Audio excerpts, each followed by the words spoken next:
C'est difficile de situer le 9e concept dans un champ de l'art contemporain. Ils ont ce côté éponge de la génération contemporaine où ils prennent et puis ils recrachent comme ils peuvent et peu importe le support tant que ça leur permet de s'exprimer.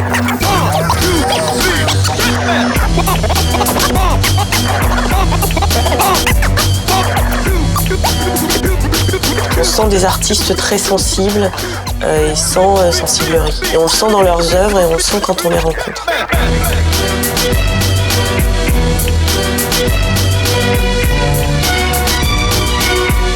Ils sont sympas en plus. Et certains sont très beaux. Je suis un peu même jaloux, quoi. Je suis un peu foiré. Ça m'énerve. Je voudrais faire pareil, mais j'ai 2 mains gauches, donc c'est pas mon truc. Donc définitivement, je sais que je ne pourrais pas faire partie du 9e concept.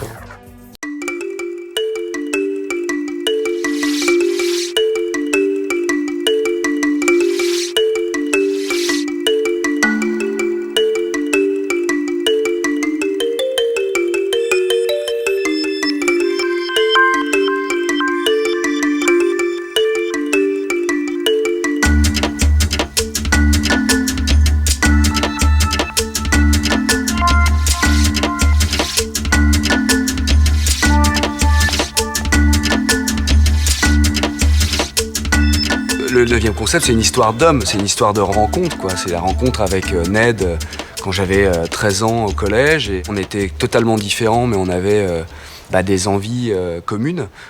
Et voilà, après, c'est la rencontre avec Jerk en école de design où on s'est dit, tiens, il y a quelque chose à monter, on a envie de monter quelque chose ensemble. On allait dans une école qui nous apprenait les bases du dessin et qui nous donnait des sujets, mais en fait, nous, on répondait jamais aux sujets, et on travaillait très souvent dans la cave de cette école, et on s'inventait nos propres sujets.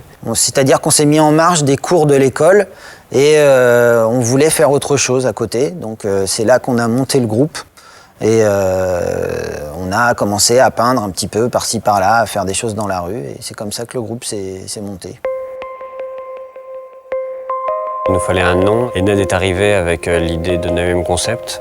Et on s'est dit, ça sonne vraiment bien parce que ça définit rien de spécial et ça reste assez vague. Et voilà, on s'est dit, c'est un nom qui ne sera pas démodé au bout d'1 an.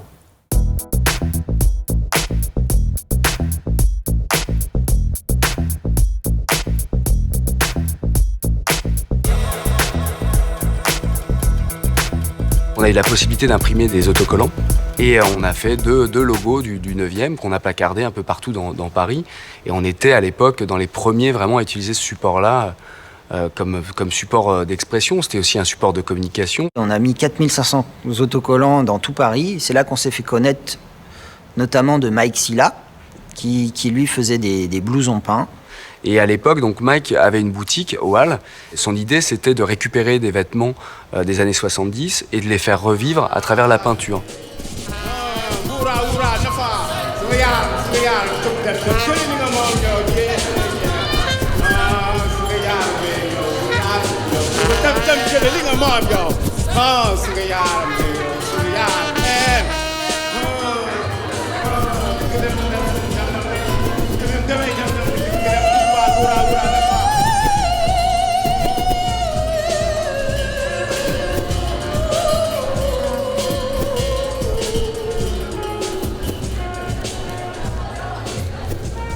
Mike, comme c'était quelqu'un qui a fait énormément de choses sur Paris, lui, il nous a pris sous son aile. Donc il nous a motivés, il nous a donné des supports pour peindre.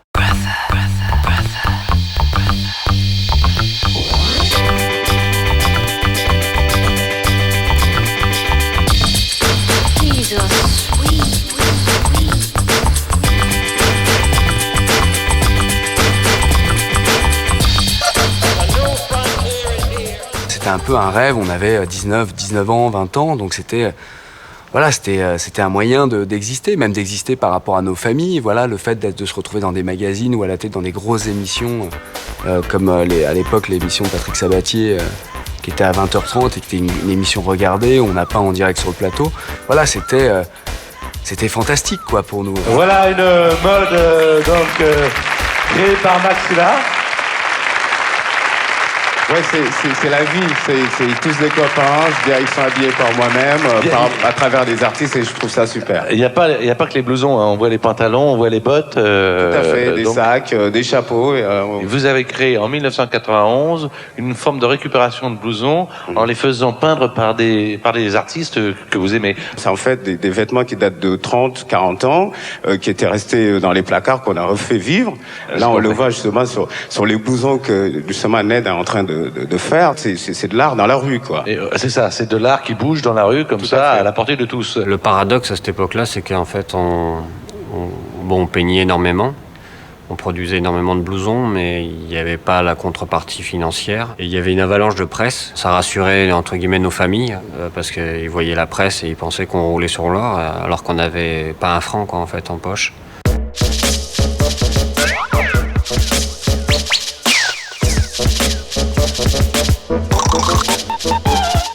Ça a été une belle leçon de vie, c'est-à-dire qu'on s'est rendu compte que tout ça c'était superficiel et voilà, on a été assez amer par rapport à ça, c'est-à-dire toute l'illusion de l'aspect médiatique où à partir du moment où tu es dans un magazine, donc ça veut dire que tu es reconnu et que tu gagnes ta vie avec ça, nous on s'est rendu compte que ça n'existait pas.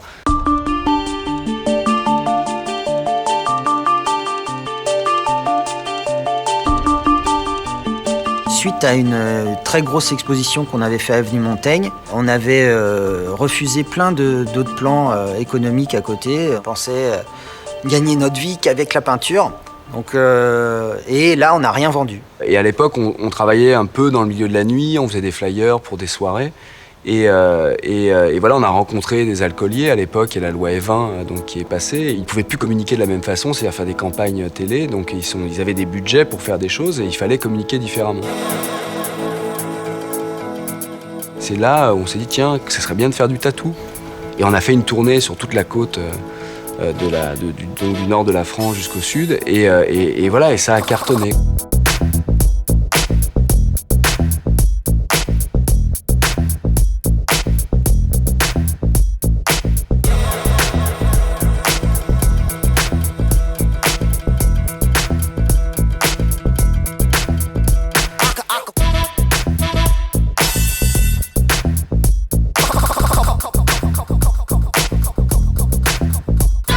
C'est là où le collectif s'est construit. Parce que financièrement, on avait la possibilité de payer des gens pour travailler. Alors voyons ce chef-d'œuvre. Alors le voici. Juste. Bien. Eh bien, ça surprend. Mambo est arrivé assez tard dans l'histoire, mais lui avait déjà un groupe à côté artistique qu'on connaissait, la Force Alphabétique, qui eux se sont séparés. Très bien. Alors, si vous êtes bombeur, tagueur ou graffeur, j'ai pas bien compris. Alors, il y a des différences. Hein. Il y a les taggeurs, il y a les graffeurs. Bon, c'est des termes qui sont apparus dernièrement dans les médias. Je crois qu'on fait surtout tous du graffiti et qu'on s'exprime tous par ce moyen d'expression nouveau ou qui n'est pas nouveau en fait dans l'histoire de notre monde, mais qui en tout cas donne parole à beaucoup de gens qui sont exclus des discours officiels. Je trouvais le discours du 9e en tant que collectif très sain d'esprit, surtout par rapport à ce que je venais de vivre. Et donc ça m'a séduit. Et puis ils m'ont proposé, la première chose qu'on a fait ensemble, c'était sur l'expo Urbaethnisme à la Galerie Paradis. Et puis en fait, très vite derrière, on est vraiment devenu la cellule des 4 pour concevoir les projets.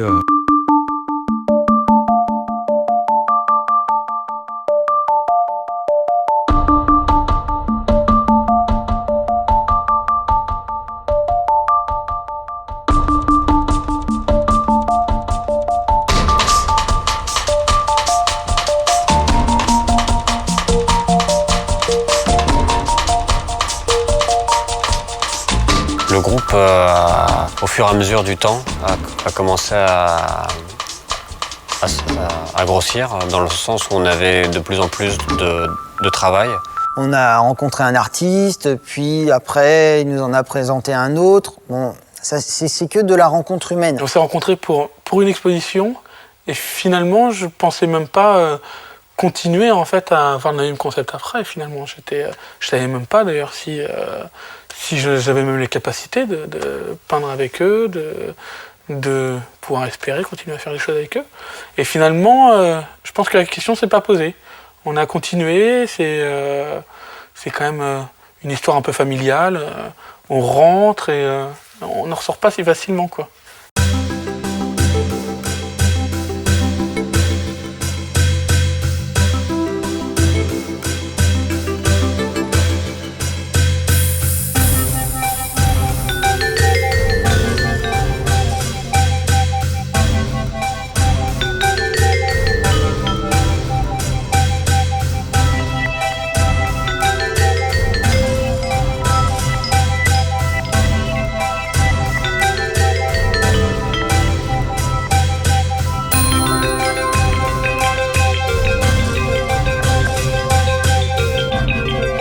Le 9e, c'est des gens qui se rencontrent un peu par les hasards de la vie et qui partagent quand même, en règle générale, au moins un point commun, c'est qu'ils ont un besoin de créer, de dessiner.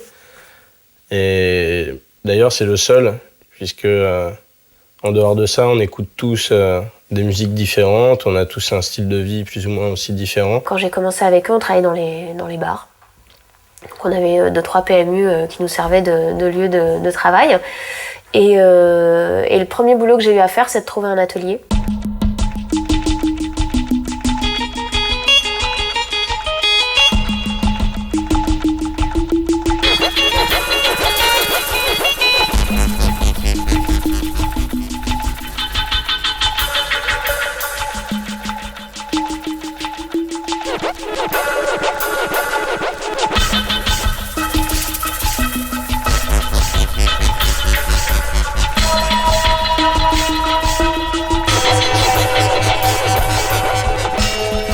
Le 9e fonctionne comme une société parce qu'on en est une déjà, donc il y a forcément des patrons.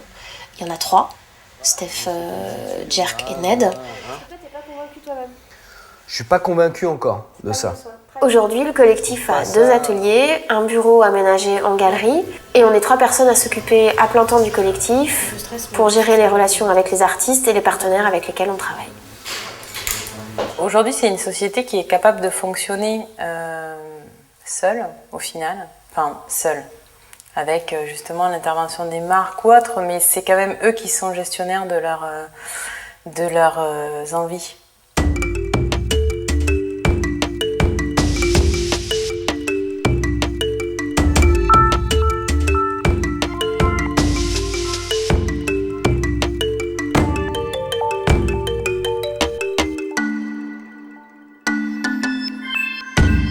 Il faut relier le travail d'un groupe d'artistes comme ça avec un autre contexte culturel sans exagérer, mais quand on regarde, je dis souvent que quand on regarde le Bauhaus, l'école du Bauhaus, qui consistait à lier l'agréable à l'utile et l'esthétique, je trouve qu'un jeune artiste, maintenant, il va pas faire des portraits. Qu'est-ce qu'ils vont faire? Ils vont travailler pour Nokia, ils vont travailler pour Despay, ils vont travailler pour Riff, ils vont devoir travailler comme ça.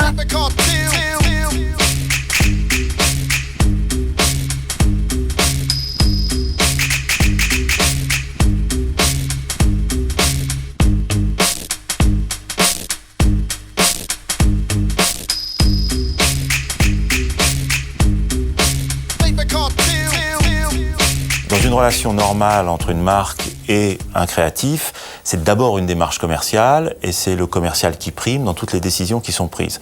Ce qui est très intéressant avec 9e Concept et Desperados, c'est que eux-mêmes créent ce qu'ils ont en tête par rapport à ce qu'est la marque, à leur façon de la vivre, et évidemment en essayant de répondre aux questions et aux problèmes qu'on leur pose.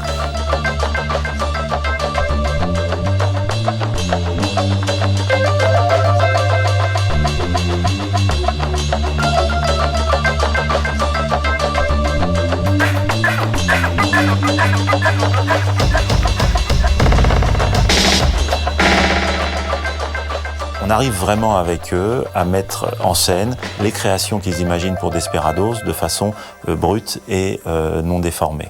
Et c'est de ce point de vue-là que je considère que, en ce qui concerne 9e Concept et Desperados, c'est d'abord la démarche artistique qui prime sur la problématique commerciale associée.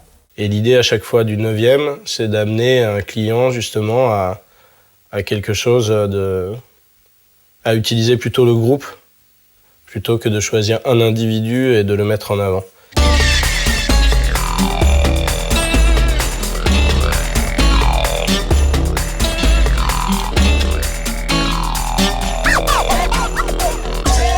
Quand le 9e Concept customise des bouteilles de bière, il les customise pas en mettant un message buvez de la bière, en mettant un message commercial.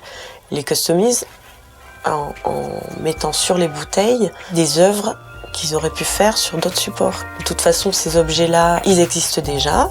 Le packaging, le marketing, ça va pas disparaître demain. Donc, autant qu'on ait quelque chose d'un peu plus profond à voir dans ces objets-là, quoi.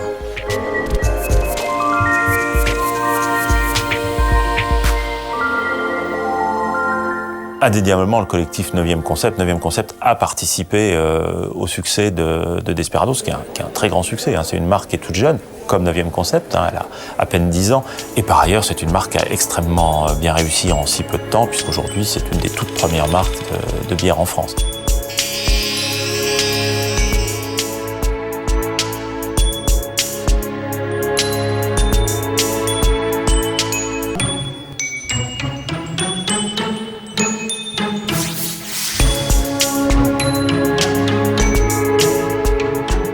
Le fait de créer des bouteilles, par exemple, collector pour Despé depuis 10 ans, ça nous a donné un accès au public qui est inimaginable, qu'on n'aurait jamais pu avoir autrement. Aujourd'hui, il y a des milliers de jeunes en France qui connaissent 9e Concept grâce à ces bouteilles. Ce qui fait qu'aujourd'hui, si on peut faire des expos à Bordeaux, à Lille ou à Marseille, et ils vont venir parce qu'ils nous connaissent déjà et ils verront de la peinture.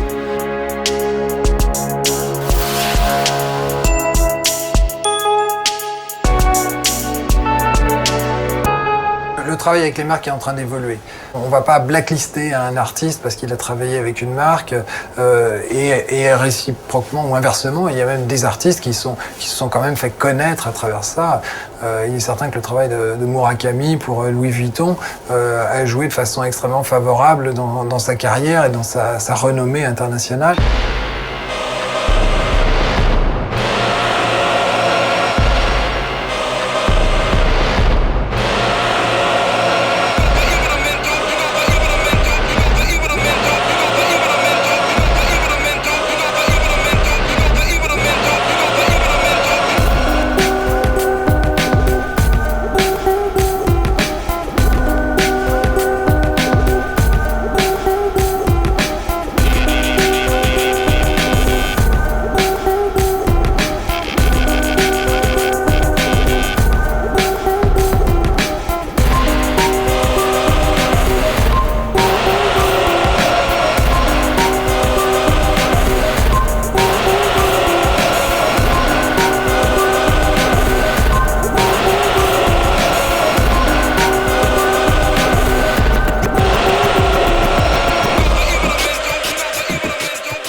Ces artistes-là, artistes dits urbains, ils ont cette caractéristique d'avoir d'abord un univers et ensuite de le transposer dans plusieurs supports différents.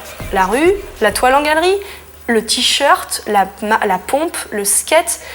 Et justement, c'est ça, c'est des artistes multicartes. Et c'est pour ça, je pense, qu'ils vont s'en sortir ou qu'ils s'en sortent mieux que d'autres artistes contemporains qui ont qu'une proposition, à savoir une installation en galerie. Eux, ils savent tout faire. J'ai écrit un livre qui s'appelle L'Auberge espagnole il y a 5 ans. J'ai jamais réussi à trouver un éditeur. Mais bon, je désespère pas. Quand nous avons fait le livre de Planet Rive, par exemple, il y a des gens qui disent « Oh, c'est commercial ». Non, on regarde les chaussures customisées des artistes du 9e Concept. Pour moi, c'est des œuvres d'art à titre égal avec d'autres œuvres d'art.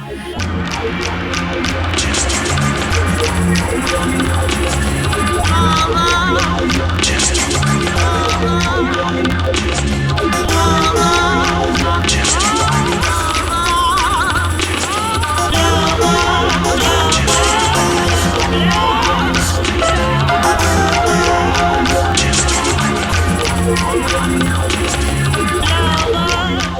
Les grandes toiles qu'on faisait dans les vitrines de grands magasins pour Dockers, c'était quand même des toiles quelquefois de 8 mètres de long sur 2,50 m de haut. Il fallait faire en 3 jours. Et nous, ça nous a permis de produire une série de presque 450 toiles en étant payés et tout en constituant une collection pour nous. Et ça nous a fait beaucoup avancer au niveau peinture parce que dans l'urgence comme ça et dans le speed, tu as quand même des choses qui sortent qui peuvent être inattendues.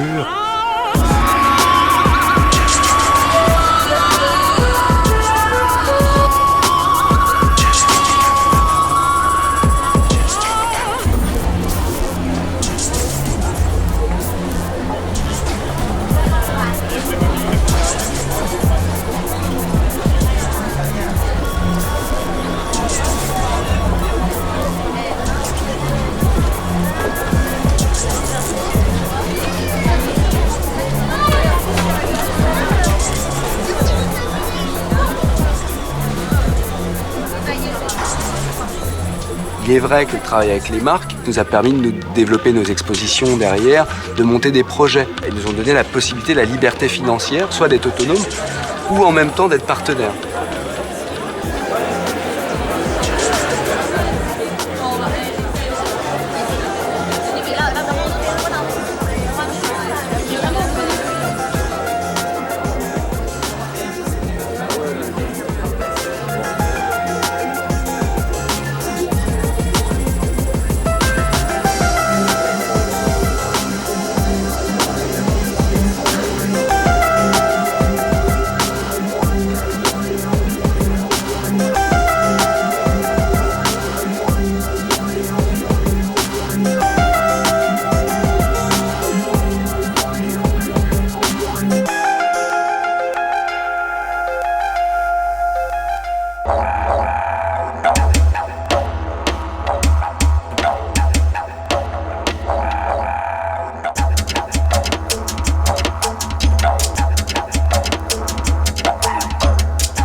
Internautes, bonjour. Les pictos, c'est vous qui les voyez, c'est eux qui en vivent. Bienvenue sur le site de 9e Concept, agréé par la principauté de Groland. Merci. Ils nous ont vraiment aidés à passer un cap. C'est-à-dire que nous, on était jusque-là à Groland sur la parodie. Et d'un seul coup, on s'est retrouvé avec un vrai décor qui n'existait pas, une vraie création. On était en parodie de France 3 dans notre décor, donc moche, parce que c'était du France 3 mais région, pas du France 3 Paris. J'avais des costumes moches qui allaient avec, et on était grossier. Et donc le tout était grossier, était moche. Et le fait d'amener leur décor, le décor bleu, l'hémisphère nord énorme et l'hémisphère sud tout petit, il y avait déjà un message politique dans ce décor, des messages dans les pictos. Et le fait d'amener cette classe, ce décor un peu classieux, moi je suis allé vers des costumes plus classe. Et donc la grossièreté qu'on a conservée est plus jolie. Enfin, tu vois, ça passe mieux. L'idée, ça a toujours été d'amener l'art vers les gens. Ça a toujours été ça, c'est-à-dire d'utiliser le système qui nous entoure, voilà, de rentrer à l'intérieur pour essayer de faire bouger les choses et les mentalités.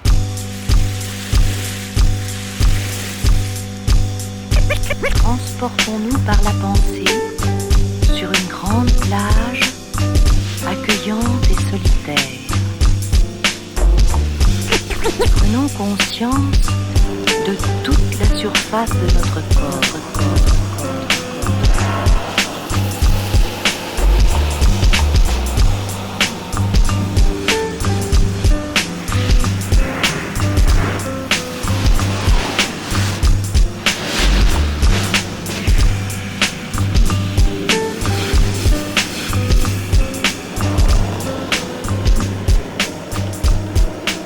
Les arts plastiques accessibles à tous, c'est quand même relativement nouveau. L'art a quand même été une problématique de mécènes pendant très longtemps, de mécènes riches.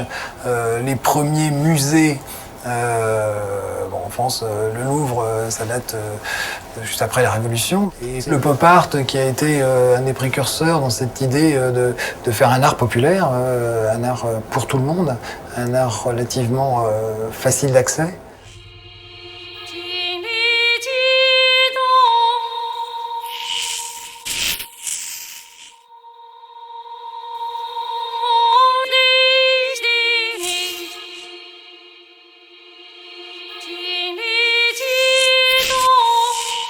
9e concept fait beaucoup pour intéresser à l'art des gens que ça pourrait intimider, ou en tout cas qui n'auraient pas une habitude de consommation culturelle, ou pour qui ce n'est pas un réflexe.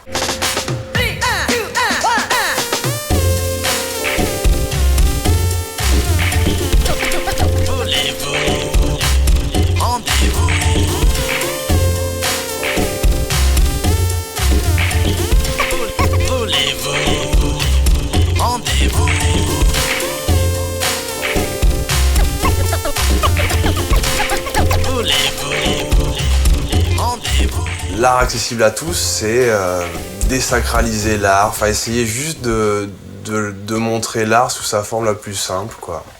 Que ce soit un sticker collé sur un abribus ou que ce soit une affiche dans le métro, une 4x3, légal ou illégal. Hein.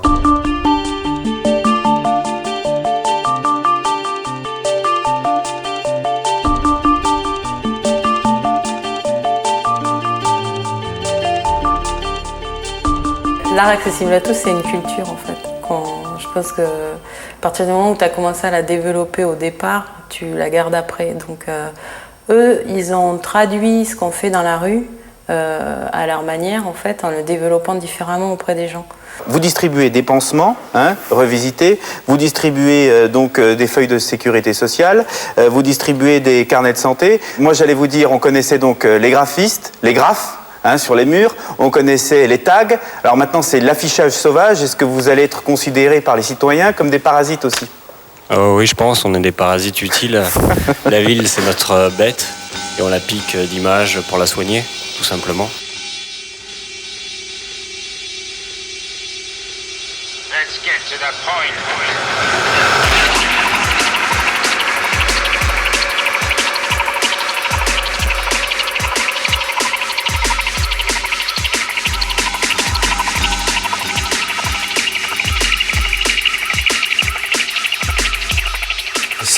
L'idée générale, c'est de se soigner par les images, tout simplement.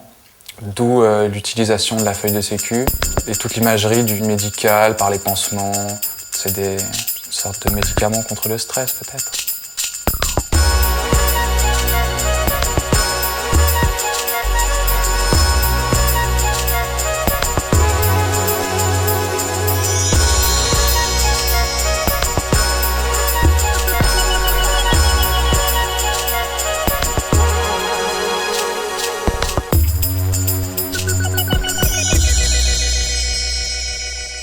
C'est l'exposition la plus connue du collectif. Elle a été présentée dans pas mal de pays en Europe.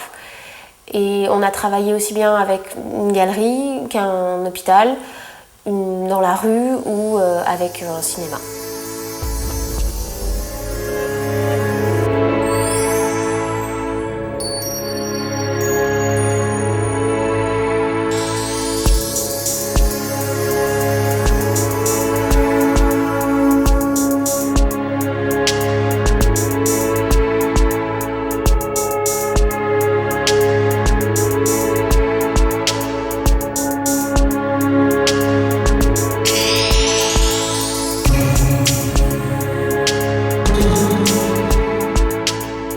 Quand on a fait 109, détournement drôle et critique à la fois, créatif, les gens sont intrigués parce qu'on était vraiment dans le concret.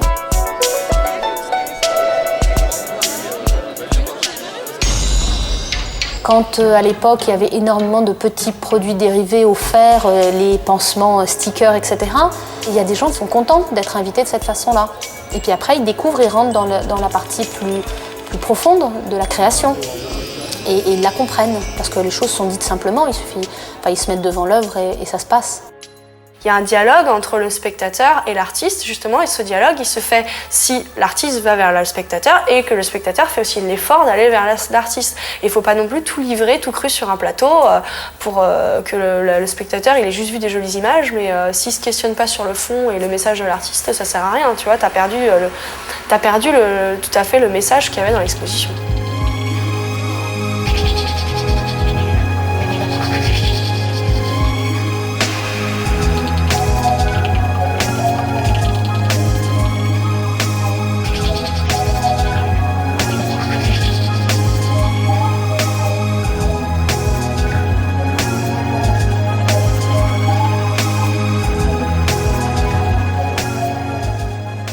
a fait le livre 109 qui marquait la fin de ce chapitre dans le travail.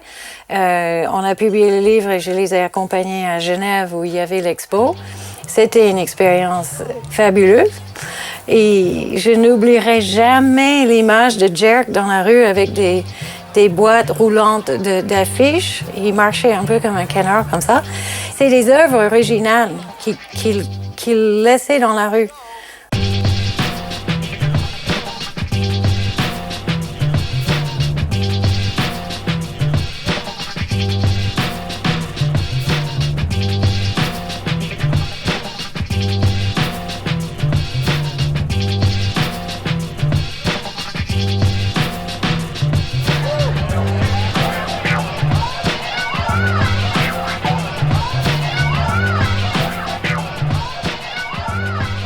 Pour moi, ça a été une phase extrêmement importante, justement, de découverte aussi de ce qu'on peut faire et comment on repousse des frontières.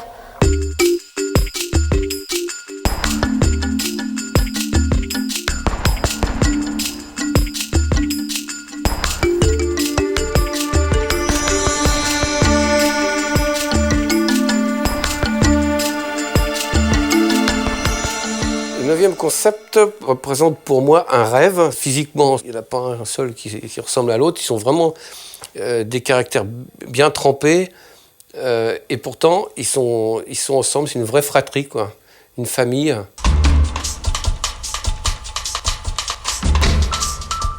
À mon sens, dans le collectif, il y a quand même une personnalité centrale qui est Steph. Qui est quand même un élément très important pour comprendre l'ensemble. Et je pense que c'est avant tout de sa volonté, même si après on en est tous très contents et on joue tous le jeu autant que lui. Mais lui, il a une vraie lucidité et il est visionnaire et il a compris très tôt qu'il fallait ouvrir et surtout ouvrir même à des jeunes, des plus jeunes, qu'il y ait plusieurs générations dans le collectif. C'est quelque chose aujourd'hui, on se rend compte à quel point c'est intéressant.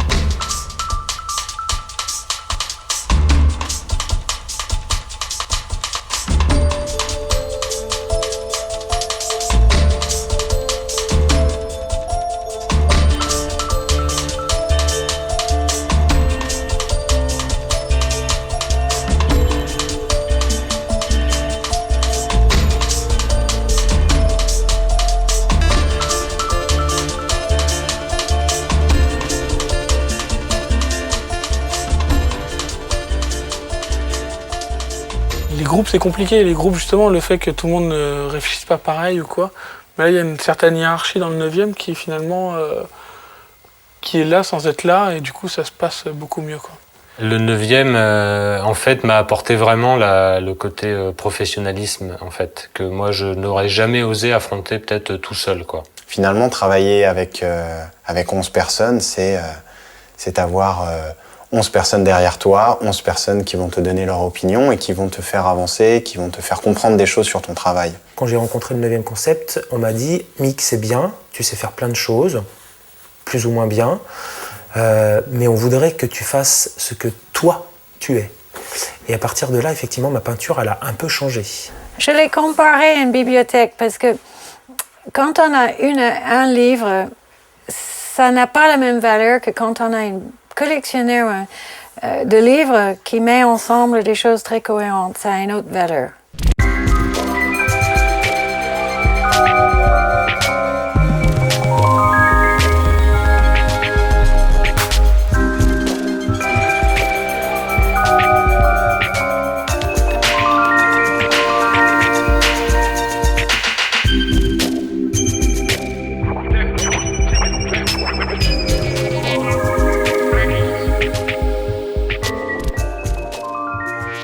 Il y a une ligne graphique récurrente chez tous, un goût pour le graphisme, en tout cas pour la ligne. Même si après on peut l'exploser, elle peut devenir multicolore, mais il y a quand même une base de travail qui est chez tout le monde, qui est la ligne.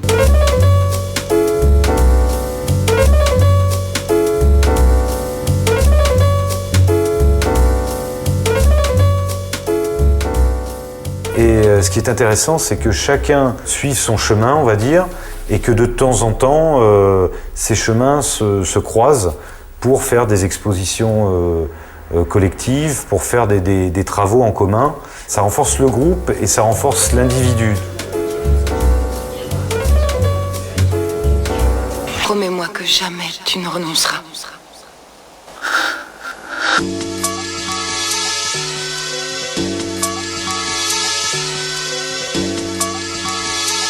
Ils ont réussi à fidéliser, et là c'est extrêmement important, une famille étendue, parce que là on parle d'une famille presque, qui est importante et très fidèle avec le temps. Même des gens qui n'ont pas continué à s'investir sur le 9e, nous on travaille moins ensemble maintenant, on a quand même, voilà, il y a une famille étendue. Les cousins germains, et ça c'est quand même assez particulier, c'est la patte du 9e. Autour du collectif, on trouve des artistes qui ne sont pas forcément des illustrateurs ou des peintres. Freddy J, par exemple, c'est quelqu'un avec qui on travaille depuis très longtemps, qui est musicien. DJ, qui travaille aussi bien sur les événements qu'on fait avec nos clients que sur les expos perso qu'on développe.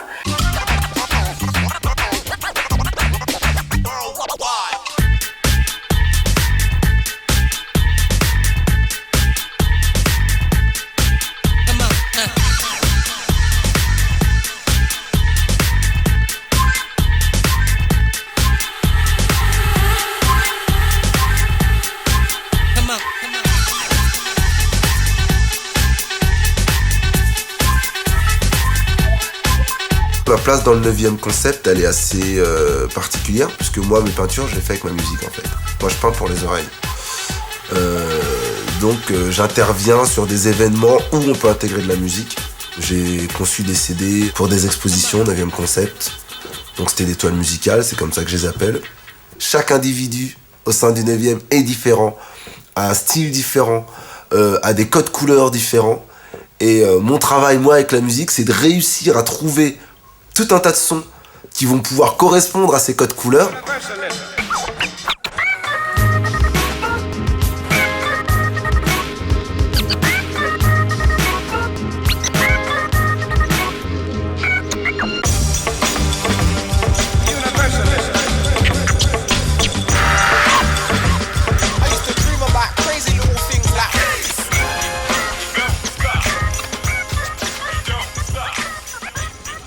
La culture urbaine, c'est pas que de l'art justement, c'est pas que d'une toile ou une affiche dehors, c'est de la musique, c'est des pratiques un peu différentes, de vidéo, compagnie.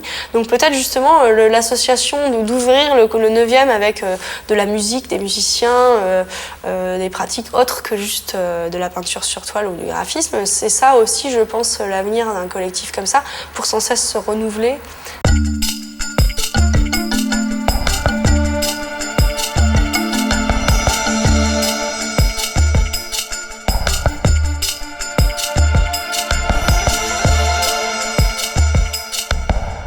C'est difficile de situer le 9e concept dans un champ de l'art contemporain.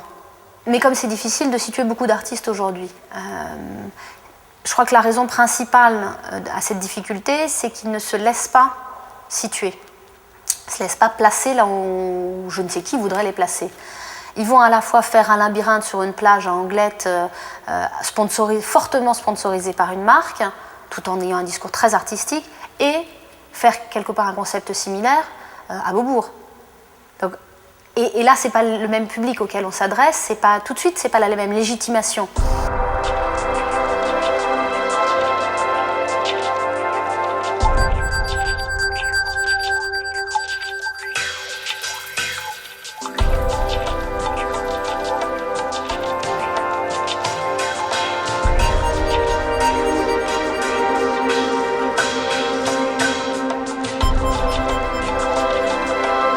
Il y a dans ces mouvements-là beaucoup de dynamisme, beaucoup de souplesse, beaucoup d'intégration.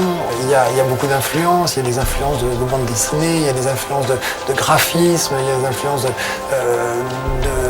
lettres. Bon, tout ça se mélange et c'est cette espèce de melting pot qui est intéressant.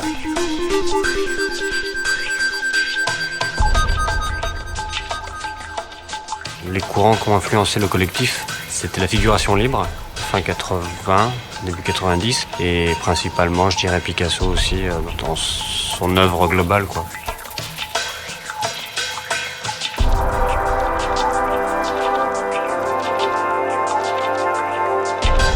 Mon espace à Beaubourg, je l'ai fait d'une façon que les gens puissent comprendre mon travail. C'est-à-dire d'un côté, il y a les collages. Donc c'est des magazines que je ramasse en fait en brocante ou dans des vides-greniers. Puis de l'autre côté, mes toiles que je travaille en cours. Les gens peuvent, je pense, aisément comprendre comment je travaille en partant du collage, le fond, et après je crée l'histoire.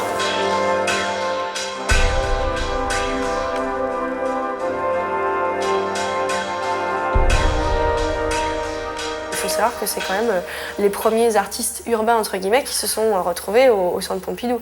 Juste pour la petite parenthèse, d'ailleurs, ils ont quand même, juste pour vous montrer la différence entre la France et le reste du monde, c'était la première fois qu'une grande institution française accueillait des artistes urbains dans un musée, et ils les ont collés à l'espace des enfants. Voilà, c'est juste la petite blague. Alors qu'à la Tate moderne, par exemple, ils ont offert leur façade aux artistes urbains. En France, on leur offre l'espace des enfants.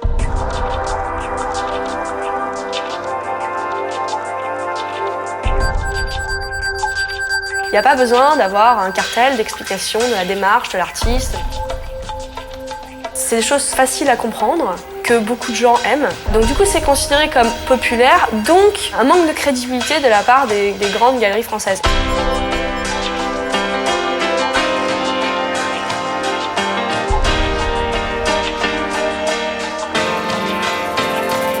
Tout bouge tout le temps dans cette exposition. C'est-à-dire que les artistes sont là, ils créent des œuvres, ces œuvres viennent être présentées sur les murs et puis à un moment donné, enfin tous les 15 jours, on change d'accrochage parce que les nouvelles œuvres prennent le pas sur les autres.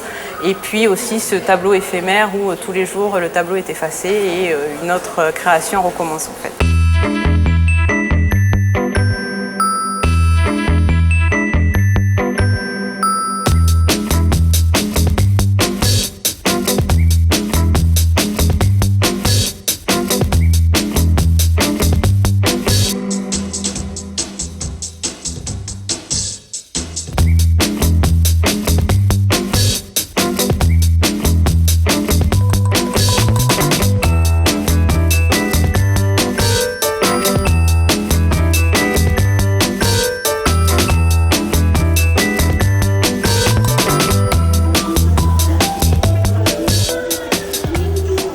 Ce qui est vraiment touchant, c'est les enfants qui viennent. Ils veulent vraiment savoir ce qu'on dessine. Et finalement, juste à leur expliquer que c'est un cheval, un pingouin, un truc. Mais j'aime plutôt leur demander ce qu'ils y voient. Et c'est assez drôle. C'est finalement souvent assez juste.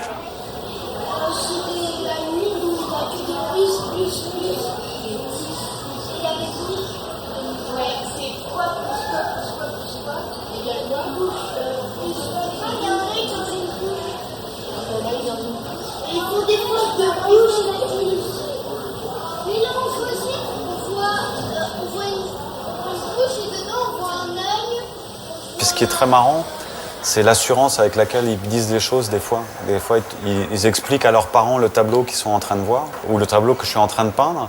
Et ils disent ça, c'est ça. C'est-à-dire qu'ils disent pas ça pourrait être ça ou peut-être que c'est ça. Ils disent ça, c'est ça. Et parce qu'ils en sont sûrs. Et ça c'est hyper intéressant.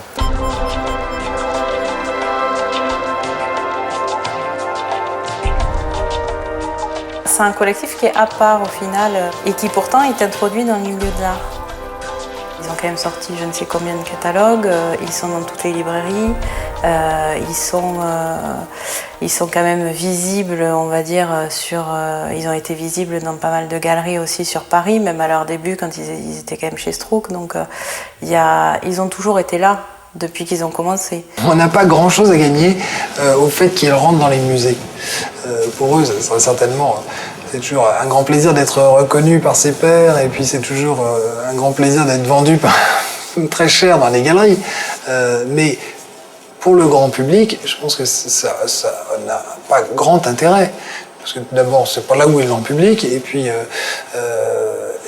d'autre part, il y a déjà plein de choses dans ce secteur-là.